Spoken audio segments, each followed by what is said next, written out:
I'm Heather. I'm Nate, and this is Lacey. We're going to Super Nintendo World! We got an early access pass at Universal Studios Hollywood, and we were excited to get up early and head down and be the first ones in the park. Once we got in the gates, they led us down the main street of Universal City and right past the plaza. They stopped us when we got to the plaza. We had a few more minutes to wait until it opened, so we took advantage and we got our first sights of the park.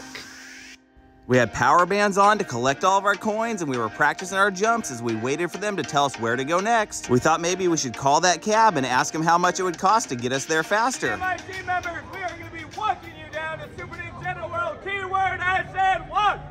The slower we go, the faster we will get there. One more thing. If you have little ones in strollers, we are going to be going down more steps and escalators for their safety and ours. Make sure that they're out of the strollers, and we're going to have a good time. All right! Happy birthday!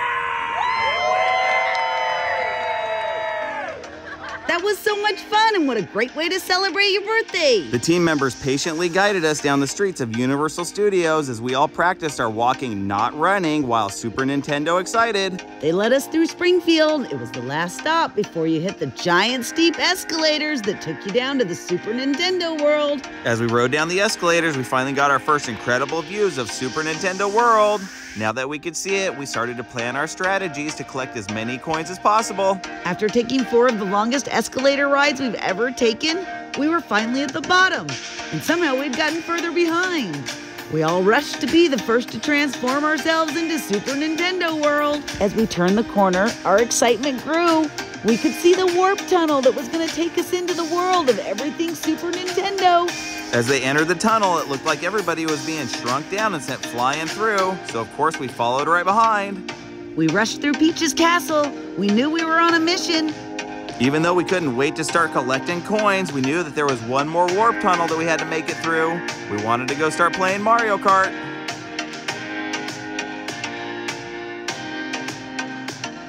We warped again into a weird world full of windy tunnels, so we teamed up to take down Bowser. We wound around and around and up and down until we popped out on top and had a great view.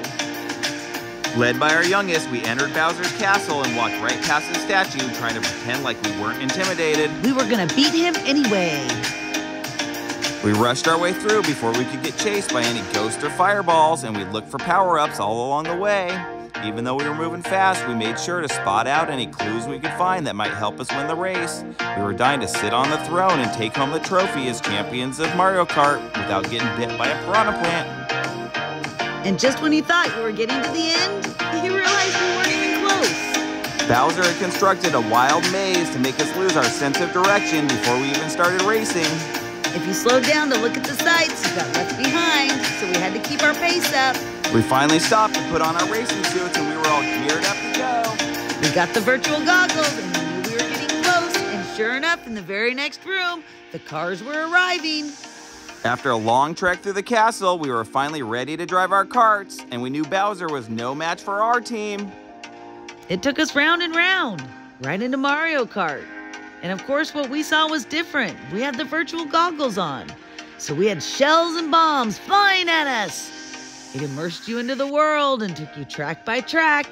It felt like you were racing along just like you did when you were a kid.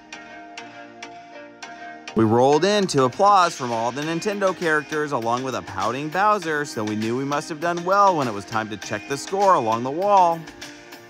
Once we had finished the ride and we were all champions, we could really start to take in the world that we had entered into.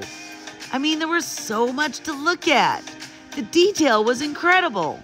They had multiple Mario worlds with Koopas and Goombas patrolling them all. We jumped at the chance to see everything we could.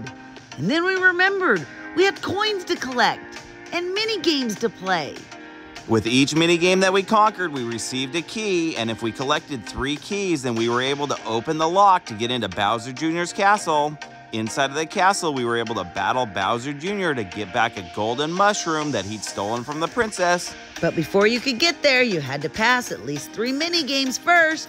We all worked together to complete all the mini games and make sure everybody had their 3 keys. We knew when we got to Bowser Jr.'s castle, it was going to take a lot of keys to get past the security system. Once we got all the keys, we rushed over to Bowser's castle. They gave us the green light to battle Bowser Jr. to get back the golden mushroom. Finally, Bowser Jr. locked us in a room and told us exactly what kind of torturous game he had planned for us. Okay, it's your final showdown with Bowser Jr. Use your arms to swat them away. Got it? Swat bob-ombs away. Duck to dodge bills. Jump to hit a question mark and get a power. When you get a fire flower, swing your arms to throw fireballs. Get bored. Defeat Bowser Jr. and reclaim the golden mushroom. Good luck, heroes. We survived the game, brought the golden mushroom back to Princess Peach, and left feeling like heroes. Once we had saved the golden mushroom, there was lots more to do. There were coins to collect, and we had hidden Marios to find. We warped ourselves back to Peach's castle. We had rushed through this morning, so we didn't get a chance to look at everything. We watched people warp in and out of the tunnels, but we were happy to stay right here in Super Nintendo World. We checked out all the incredible details, including Princess Peach's castle, where she had warp paintings that would change when you touched them. There was even a sign that Bowser Jr. was right back up to his old tricks. Worried Bowser Jr. got the golden mushroom again, we rushed over to tell Peach. She told us not to worry about it, that it happens all the time, and thanked us for saving it once.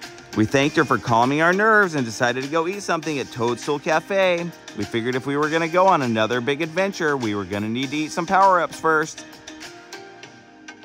The cafe was so cute, and even though we had reservations, you still had to stand in line to wait. At least we had Toad to keep us company. Let me draw your attention in this direction. These are my personal recommendations from today's menu. We serve nothing but the best here at Toadstool Cafe. Wonderful food, refreshing drinks, and Mystery meals served out of question mark boxes, but I guess when you're here, you just trust the Toad. The line went quick, and soon enough we had ordered our food and we had gotten seated and we were enjoying the ambiance. When the food came, it was so fun to look at and even more fun to eat. And after lunch, we decided to head over to the 1-Up factory and make sure we had all the latest Mario gear. The gear for sale was so cool, but it couldn't compare to the gears on the ceiling that made you feel like you were in the middle of a plumbing system that only the Mario Brothers could fix.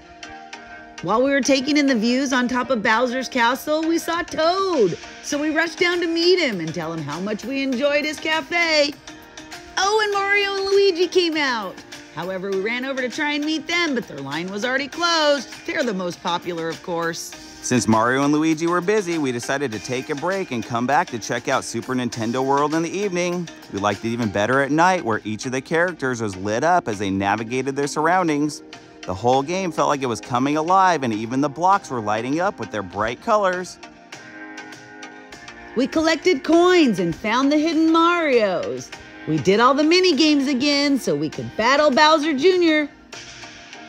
He'd stolen the golden mushroom again, and so we decided we were going to stay as late as it took to get it back. We worked our way through all the mini games until we had our keys, and then we fought off the flying Koopas until we had the mushroom back in our hands. We did our little dance to celebrate, but when we turned around, we saw he'd taken the mushroom all over again. We knew we had to go back to work and get it before the end of the night. We collected all our keys again to save the golden mushroom from Bowser Jr. one last time.